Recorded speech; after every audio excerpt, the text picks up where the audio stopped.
Loading.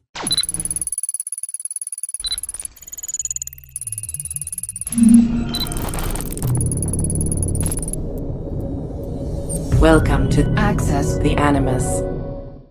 Hello everyone and welcome to a new video here on Access the Animus. Yes, as you might have seen, Ubisoft has officially announced a delay for the Wrath of the Druids DLC for Assassin's Creed Valhalla, which is now planned to release on May the 13th.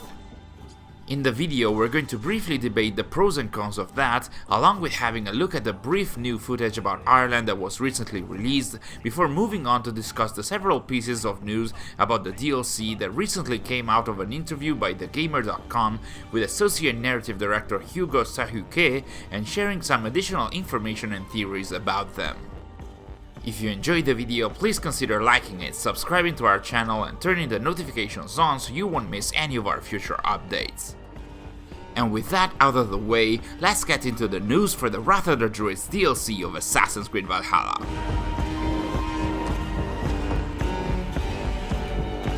So first of all, yes, Ubisoft has announced that the release date for the Wrath of the Druids DLC for Assassin's Creed Valhalla has been moved for 2 weeks, making the expansion now available on May the 13th on all platforms.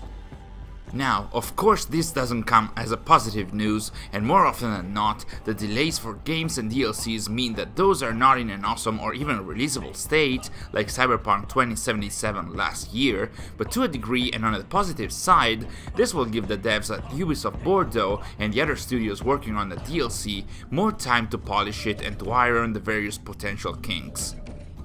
In exchange for that though, Ubisoft has shared a very brief teaser, also promising a future article where the team will provide more transparency and share insights on their dev process. Here is the new teaser.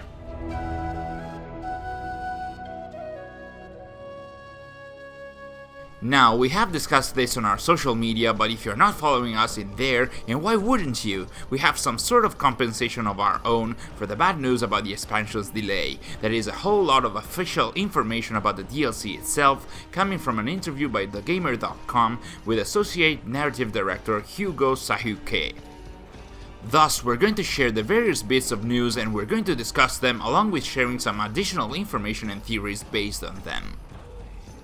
First of all, the article mentioned that for the DLC, Ubisoft worked with 2 different experts, Professor Claire Downham from the University of Liverpool and Professor Sean Duffy from Trinity College Dublin. Both of them worked as consultants, leading the narrative team working on the expansion through quote-unquote archaeological research and historical reconstructions of the cities and customs of the time, which again, as we mentioned in our previous video dedicated to the news concerning Wrath of the Druids, seems reassuring.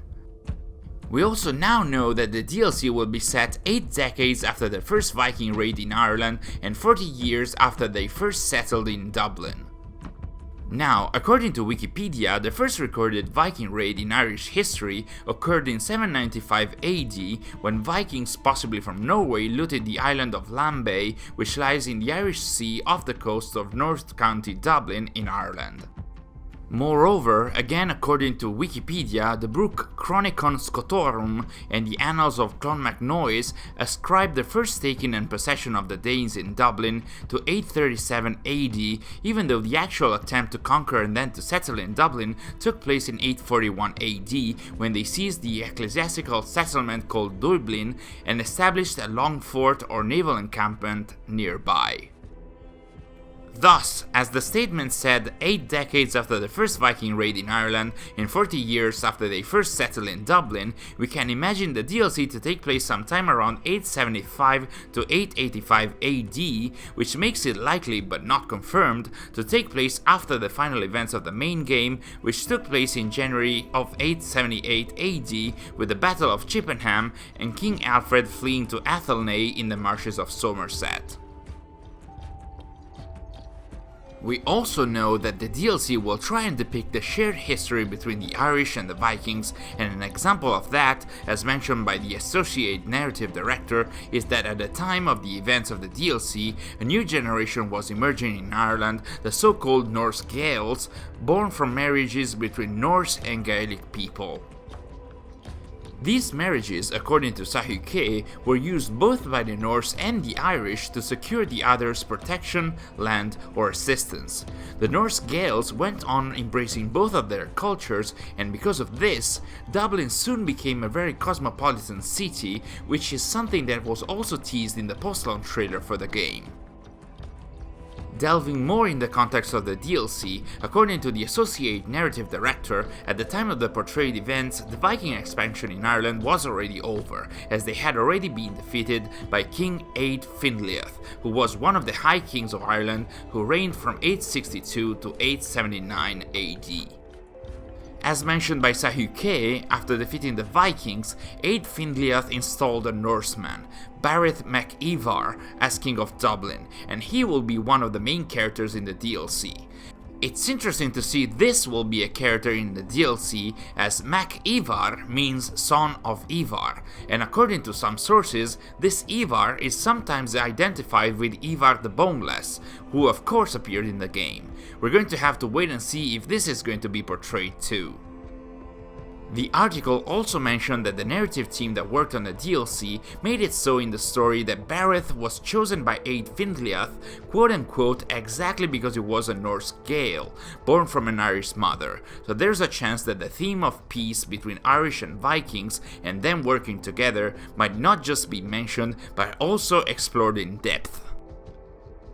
This was also somewhat hinted at in the article by thegamer.com, as it mentioned that the Vikings, by the time of the events of the DLC, had no left hope to conquer Ireland, which is why they focused instead on doing business with the Irish and were oftentimes used by Irish kings as mercenaries of war. This indeed will be reflected in the DLC, as the associate narrative director did mention that in the expansion Flann Sinna, the actual High King of Ireland, who, by the way, will feature at the start of the DLC, historically did have Vikings joining his war campaigns. This means we might expect Flann Sinna interacting with Eivor, having her somehow joining his campaigns and, as we mentioned earlier, using her as a mercenary of war.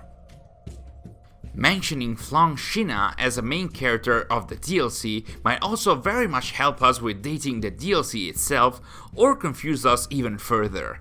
In fact, Flann Sinna ruled as High King of Ireland from 879 to 916 AD, and this would mean that the DLC, which starts with him as a king, would necessarily take place after the ending of the game, which, as we said, was dated around 878. But how would that work for new players? What if they just want to jump in the DLC without finishing the main game?